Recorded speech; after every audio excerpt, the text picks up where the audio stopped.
What's going on, everybody? It's your boy Zoe, and Wnba Dfs, fresh off of that dub that my OKC Thunder just got versus the Indiana Pacers. Like, that game was not the same as last one, where I was like just scared as shit watching it. It was good. It was good basketball. At least, of course, from the Thunder's perspective, it was good for us. Pacers, I'm sorry. And Halliburton, I ain't gonna say the excuses got to come sometime, but I ain't gonna do it. I ain't gonna do it. I ain't gonna do it. I ain't gonna do it. You know, in Indiana, I don't want the Indiana fans coming at me like that. You know, 'cause I know part of those Indiana fans, they the Caitlin Clark clan as well. So I'm just keep it. We gonna keep it straight up W. But hey, Thunder, one more game, we'll get there. Dub was amazing, just eccentric, just everything tonight. Him, Shea, that 2-man game between those two looked just phenomenal. You want to stop Shea? Dub is getting there. He's getting to his spots. He's finishing. He's doing so much. I honestly just felt like he looked like a bigger Shea out there. You're gonna stop Shea.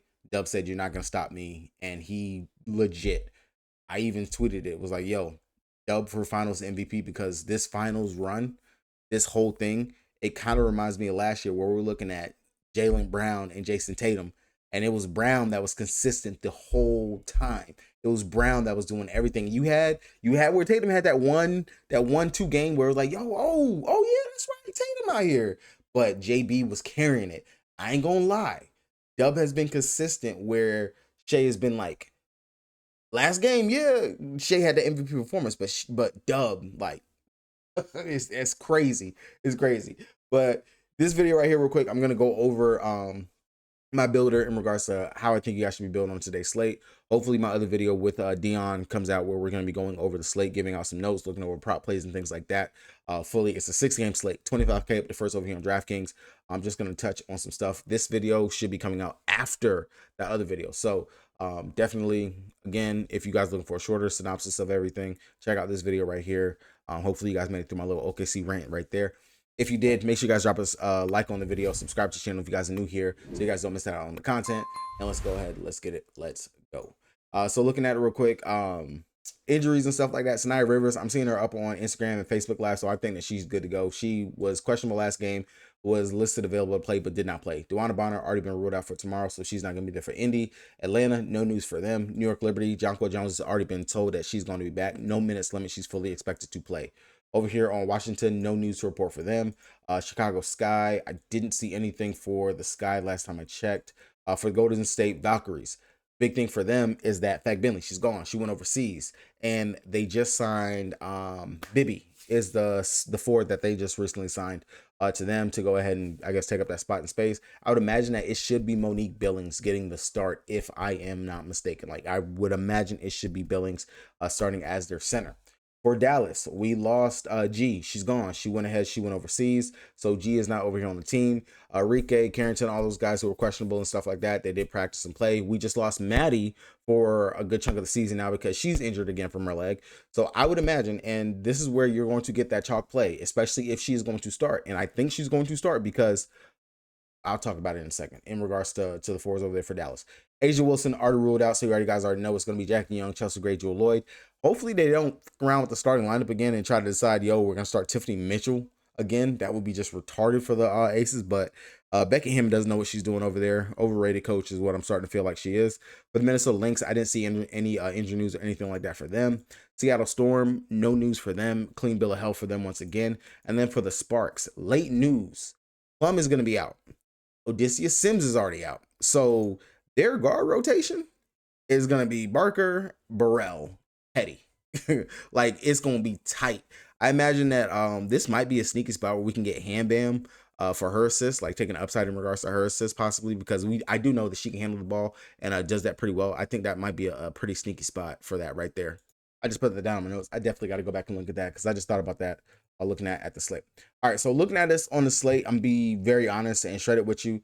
The top two plays on the slate, to me, just in position at the end, who they're going up against, the totals on the slate and everything. So the highest total on the slate right now is going to be this Connecticut versus Indy game, 165 total. This is the last set of games before the Commissioner Cup like wraps up. So there are some win implications for the East and for the West. Really, in the West, Minnesota, they just got to win. They just got to win straight up. They cannot lose. If they lose and then Seattle beats the Sparks, and of course Seattle will win the Commissioner's Cup. Pretty much over there. But that game is later on, so Minnesota has no choice but to go ahead and try to win this game. Either way, for the record, for the season stuff like that, I'm pretty sure they're gonna want to win that. Over in the East, it kind of is a little murky. So I got the clarification. Indy, when they beat New York, they technically, quote unquote, have the tiebreaker or whatever since they won versus New York. So that is why when Indy beats Connecticut, which I fully fledged imagine that they will beat Connecticut unless somehow, some way, I have no freaking clue how the hell that's going to happen. Like, it just doesn't make sense how Indy could lose to Connecticut. But when Indy beats Connecticut and New York beats Atlanta, they're going to be tied, right? So Indy, because they beat New York already, that was a game that they won and New York lost. That is why Indy would win over there for the East. In my eyes, Indy's going to be the one going to the Commissioner's Cup final unless somehow, some way Connecticut beats Indiana and New York beats Atlanta. Like that's just how it is. The Washington Chicago game, that doesn't matter. That's just actually a game for, hey, we need to win games for the season. That is what it is over there. To me, on paper, on everything, in the Connecticut, horrible team, horrible defense, all that good stuff. You're going to be trying to play Caitlin Clark. Caitlin Clark, the matchup is beautiful. It's amazing. Her ceiling is through the roof, especially just triple-double upside. And I imagine narrative-wise, and yes, I'm using the narrative word, narrative-wise, she's going to go out here. This was the exact same team that Angel Reese just went out here and had a triple-double versus. Anything you can do, I can do better. I can do better. I can do better. So that is exactly what I feel like Caitlin Clark, she's petty. She knows what she's doing with some of the stuff between her and Angel in regards to the media and stuff like that. So I definitely see Caitlin coming out here and be like, that was cute. A little 2 of 7 field goal, triple double. Let me show you a little something. So Clark, definitely the upside. Connecticut, they have no one that can guard her. They really honestly do not. Sanaya Rivers can try if she wants to go out there. Sheldon, she can try if they would like to try. But Clark is going to find a way, probably more than likely to trip her way to a triple double, pull up those crazy behind threes, do all those things. It's going to be there. Now, the second game, that matters. That is going to be something. And the total is 163, the third highest total on the slate, but still decent spread in regards to it. The Aces still without Asia Wilson and MVP, 13K. You can fit both of these players into a line simply because we actually have value on the slate. And when I say the value on the slate, of course, it's because on Dallas, you have Lee Uri. We have no bigs over here on Dallas. Maddie is out. Misha Hine Allen already starts. Smith or Uri are going to have to start. One of those two are going to have to start. One of those two are going to be on the court. Dallas legit only has 8 available players. I don't see how Uri doesn't play at least 20 minutes. I understand new team, new system, all the I don't even know if it's a system that we have technically, but 3K, I will definitely 110% take the chance. That is the building block, and I feel like this is going to be the chalk core for everybody tomorrow. If you have a brain and you understand, especially in my high dollar contests and stuff, I feel like this is the chalk core. Like it just makes sense on paper, on everything, especially long as Lee starts. Now, outside of that, that's where we have to get different, funky, or you find a way to be like, you know what? I don't think Clark has as much upside as one of these other guards over here on today's slate. I'm gonna be honest. The only other guards that can definitely have the upside would be Paige in the Golden State Valkyrie matchup, which is one way you can get different. Brittany Sykes in the matchup versus Chicago, because we know Chicago's defense is pretty weak over there. Arike, if she turns back the clock. Same thing for Jackie Young, if she can go out there and impose her will on the Minnesota Lynx, and Skylar Diggins-Smith going up against the Los Angeles Sparks. Those are the spots that I feel like they can give you the same boom as what Caitlin Clark can go out here and do going up against a Connecticut Sun team. Now, outside of that, there are some decent spots and some mid-tier options, stuff like that you can get to. Veronica Burton, her revenge narrative matchup going up against Dallas, one of the weaker teams. This is the game. The Golden State Valkyrie and Dallas Wings would be the one I could see you go ahead and doing a game stack. Paige, Burton, Kayla Thornton, those would kind of be where I'm looking at in order to get a stack from this. If Billings does get the start, maybe Billings, but then again, if they do start Lee Uri, then that's just like, okay, Paige, Uri, Burton, Thornton, that would be a nice little stack for me to go ahead and take from this game and just get all the fantasy points. Both teams play fast. I know that Golden State Valkyrie, they have a good defense. I don't understand how Dallas is 3-point favorite in this matchup because Golden State is a good defensive team. They are. They play fast, they shoot some threes, all those good things. But the back and forth pace, I do think it gives us some good fantasy point juice in this one right here. Going over here for Las Vegas Aces, take on the Minnesota Lynx. Jackie Young, Chelsea Gray, those would be the two spots that you can definitely get to. Jackie Young, for her price and how expensive she is, she would definitely be a pivot and something that you can look to get to.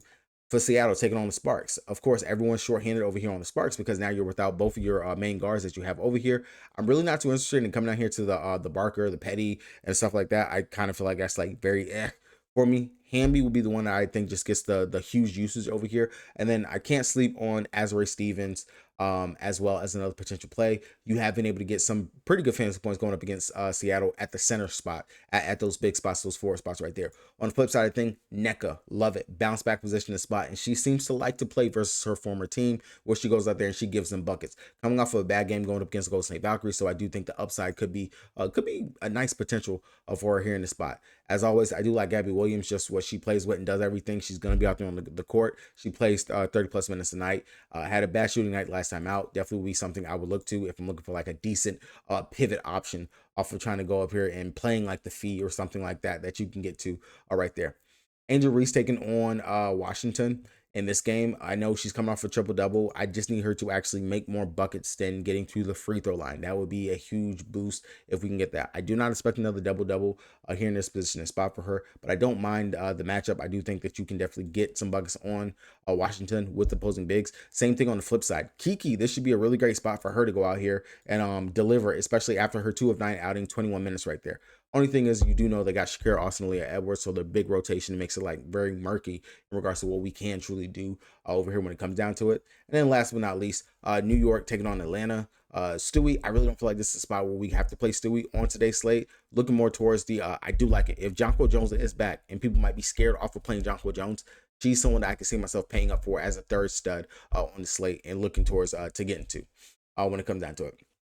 So really, just quick little synopsis in regards to it. I gave you legitimately your best core that you can play on today's slate, period. Like, that is the core that you want to run right there. The Caitlin Clark, the Fisher Collier, Lee Yuri, long as she starts.